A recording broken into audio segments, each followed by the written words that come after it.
And gentlemen, with attention starting to turn to the next presidential cycle, you'd think lots of people would be showing up to hear Hillary Clinton speak. But yesterday in Washington, the former Secretary of State gave a speech to an auditorium littered with empty seats at Georgetown University, leaving many to wonder if support for Hillary is waning. What do you think? Is there a fatigue? Hillary fatigue? I mean, is there fatigue? Well, I can tell you what the school said. The school says this is because of its finals and students were studying, and Hillary was there 4 weeks ago, and there were people lined up around, you know, like it was a Grateful Dead concert, and everybody wanted to see her. So you're dating yourself with a Grateful Dead concert, but that's okay. I know what you're talking about. I'm paraphrasing. So yeah, so do you buy that? Is it maybe because of finals? No. No, because if they said, I don't even know, let's say Taylor Swift was there, you really think that place wouldn't be sold out? Or, Sandra, somebody brought up, what if Elizabeth Warren had shown up? I bet that place would have That would be interesting for her to test the waters. And yeah, she arguably probably would have gotten a bigger crowd. You know, I don't know. This wouldn't have happened to President Obama, you know, when he was making his decision to run, right? Yeah. I mean, he was overwhelmingly popular.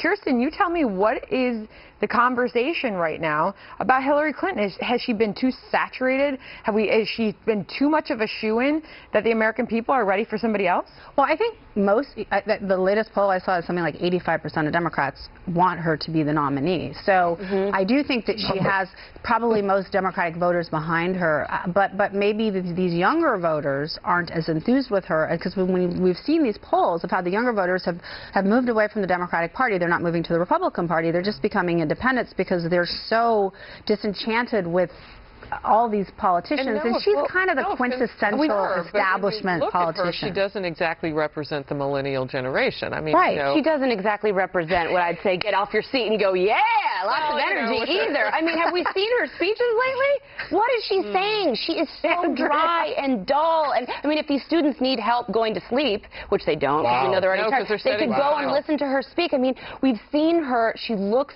tired. She hasn't had a new idea in decades. Tell us how you really feel.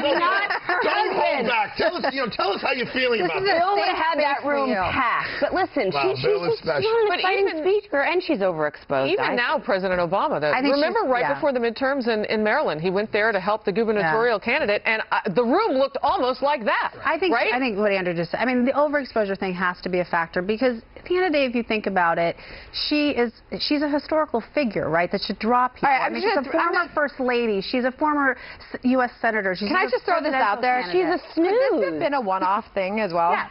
Absolutely. Seriously. Yeah. I mean, can we really paint the whole picture just from what happened in this one auditorium? I mean, I think we're going to have to see multiple occurrences to know it's a trend. But I think for the younger people, like when they were born, she was the First Lady, and then when they were like young teens, she was the senator. Then when they started getting into their 20s, she was the Secretary of State. Like, she's kind of always been there in that throughout the course of their lives, so it may not be such a big deal anymore. Well, and President Obama said that the nation was ready for new car smell. Perhaps there was a new vehicle parked outside. Oh, my God. What a turn this is taking. Wow. We're having an automobile conversation. All right. He said it. I was very And he said it when he was asked about